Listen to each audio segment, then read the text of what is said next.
सभी साथियों को जय हिंद। स्वागत है आपका अपने चैनल हिमस्टॉक पे और मैं हूं आपका साथी हिमांशु और आशा करता हूं कि आप सभी स्वस्थ होंगे और अपनी तैयारी को बेहतरीन ढंग से कर रहे होंगे। साथियों, इस वीडियो में हम बात करने वाले हैं आरडब्ल्यूए के 14 सितंबर के वीकली मॉक टेस्ट के बारे में। और इस वीडियो में हम बात करेंगे कि मेरा क्या स्कोर रहा, कौन से सब्जेक्ट ज़्यादा कठिन थे और किन किन गलतियों को हमें नहीं करनी है और क्या स्ट्रेटेजी होनी चाहिए कि हमारे नेक्स्ट मॉक में और गलतियां ना हो और हम एक अच्छा स्कोर कर पाएं। तो चलिए वीडियो को शुरू करते हैं। सबसे पहले बात करते हैं मॉक टेस्ट का लेवल कैसा था। तो ओवरऑल मॉक टेस्ट का लेवल काफ़ी अच्छा था, मॉडरेट से ऊपर कह सकते हैं कि मॉक टेस्ट का लेवल काफ़ी अच्छा था। और अब सेक्शनल वाइज बात करते हैं। सबसे पहले बात करते हैं हिंदी में। तो हिंदी का जो लेवल था वो ठीक था, इजीली 17 से 18 क्वेश्चंस डुएबल थे जो हमारे सभी साथियों ने इसको किया है। और मेरा जो स्कोर था वो आज का था हिंदी में 20। अब बात करते हैं रीजनिंग में।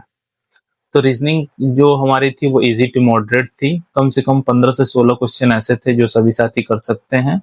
और कुछ उसके बाद कुछ क्वेश्चन ज़्यादा ट्रिकी थे जो थोड़े टाइम टेकिंग थे, लेकिन ओवरऑल मॉडरेट रीजनिंग कह सकते हैं। रीजनिंग का लेवल भी ठीक था और मेरे आज के रीजनिंग में 18 नंबर बने थे। अब बात करते हैं मैथ्स में। तो जैसा कि आप सभी को पता है कि आरडब्ल्यू अपने मैथ्स का लेवल काफ़ी बढ़ाता जा रहा है। तो ये आपको हर एक वीकली मॉक टेस्ट में आपको पता चल रहा होगा अगर आप मॉक दे रहे हैं तो।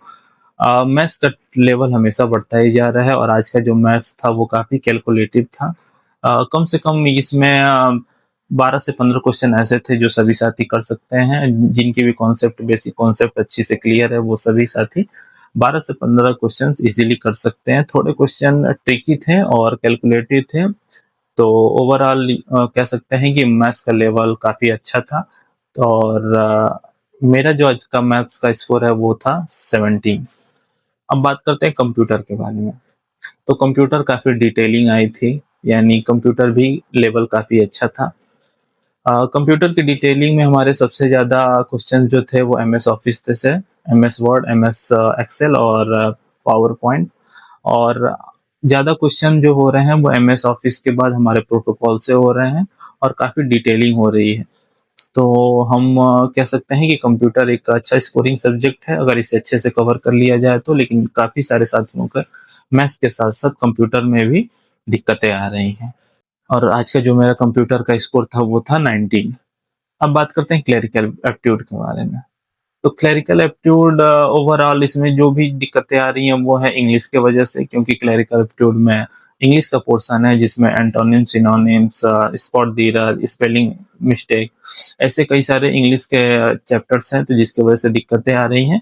इसके वजह से काफ़ी सारे साथी इसमें अच्छा स्कोर नहीं कर पा रहे हैं। अदरवाइज इसमें जो रीजनिंग के पोर्शन है वो सारे साथी अच्छे से अटेम्प्ट कर ले रहे हैं। तो इसमें भी कम से कम 17 से 18 क्वेश्चन ऐसे थे जिनको अच्छे से अटेम्प्ट किया जा सकता था और मेरे इसमें 19 मार्क्स आए हुए थे। ओवरऑल बात करते हैं कि जो लेवल था आज के मॉक टेस्ट का, इसका क्या कट ऑफ होना चाहिए कि कौन से साथी जिन्होंने ये मॉक दिया कौन से साथी इसमें क्वालिफाई हो सकते हैं।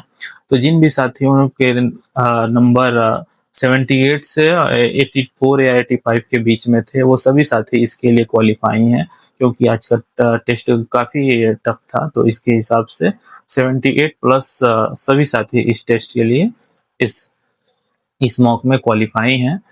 अब बात करते हैं कि हमारी क्या स्ट्रेटेजी होनी चाहिए कि हमारे नेक्स्ट मॉक में गलतियां ना हो और एक अच्छा स्कोर किया जा सके। तो सबसे पहले बात करेंगे कि हमें अपना एक टारगेट फिक्स कर लेना चाहिए कि हमारा टारगेट क्या है, जिससे हम उसको टारगेट बेस पे ही अपनी पढ़ाई करेंगे। तो जैसा कि मैंने आपको बताया कि हमारा टारगेट 80 से 85 के बीच में होना चाहिए, जिससे हमारे रियल एग्जाम में हमें दिक्कत ना हो।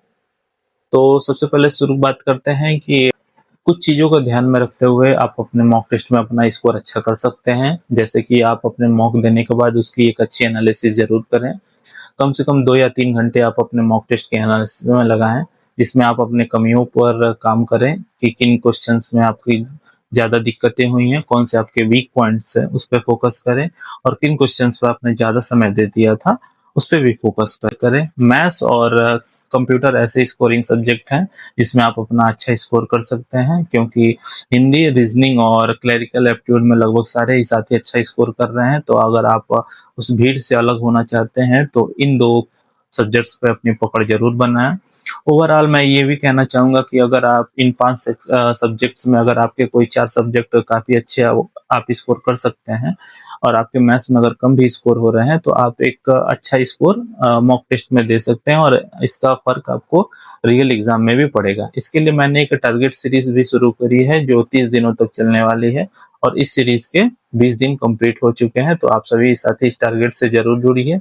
इस टारगेट सीरीज़ को शुरू करने का उद्देश्य भी हमारे केवल इतना ही है कि हमारा एक एग्ज़ाम से पहले एक अच्छा रिवीजन हो जाए और हमारे मॉक टेस्ट में नंबर इंक्रीज हो जाए। और अगर आप इस टारगेट सीरीज को ज्वाइन करते हैं तो कहीं ना कहीं आपको एक अच्छा इंप्रूवमेंट अपने आप में फील होगा और रियल एग्जाम में भी आपको एक अपने आप में इम्प्रूवमेंट जरूर फील होगा, क्योंकि एक टारगेट सीरीज यह कंप्लीट होने के बाद अपने आप में ही एक माइलस्टोन साबित होने वाली है।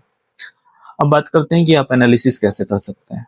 तो सबसे पहले जब आप मॉक दें तो उस पर कम से कम 3 से 4 घंटे उस पर समय दें और जो भी सेक्शनल आप या फिर आप कम से कम मैथ्स या रीजनिंग ऐसे सब्जेक्ट पे दोबारा इन क्वेश्चंस को अटेम्प्ट करें और देखिए कि किन क्वेश्चन पे आपने ज़्यादा समय दे दिया है और किन क्वेश्चंस पे आपने गलतियां की हैं। कुछ क्वेश्चन ऐसे होते हैं जो हमें आते हुए भी नहीं हम उसको सॉल्व कर पाते हैं, तो उसको दोबारा सॉल्व करने की कोशिश करेंगे। तो कुछ ऐसी चीज़ें होती हैं जिनको फॉलो करके हम एक अच्छा स्कोर कर सकते हैं। सबसे बड़ी बात तो ये है कि एक दिन में चीज़ें नहीं बदलती हैं, इम्प्रूवमेंट धीरे-धीरे ही होता है। और अगर आप इस टारगेट सीरीज़ से जुड़ते हैं और डेली प्रैक्टिस करते हैं, तो कहीं न कहीं आपके मॉक में नंबर ज़रूर इंक्रीज़ होंगे। मैं आपको वही चीज़ें ही बताता हूँ जो मैं खुद जो भी मैं तैयारी करता हूँ, जब भी मैं अपना एक टारगेट बना के जो मैं अपनी पढ़ाई करता हूँ, वही मैं आप सभी को बताता हूँ। तो अगर आप भी इसको फ़ॉलो करते हैं, तो कहीं न कहीं आपके भी नंबर इंक्रीज़ ज़रूर होंगे।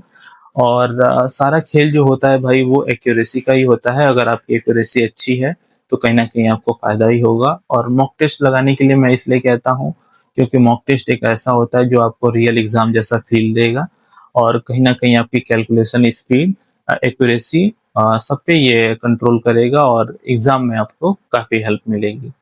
तो ओवरऑल आज का जो मेरा स्कोर था वो था 93 और आप सभी अपने स्कोर कमेंट सेक्शन में ज़रूर बताएं। रहा RWA मॉक टेस्ट 14 सितंबर का एक डीप एनालिसिस। अगर आपकी कुछ भी क्वेरीज हो तो आप हमारे डिस्क्रिप्शन में टेलीग्राम लिंक है, आप उसे ज्वाइन कर सकते हैं, वहाँ पे मैसेज कर सकते हैं।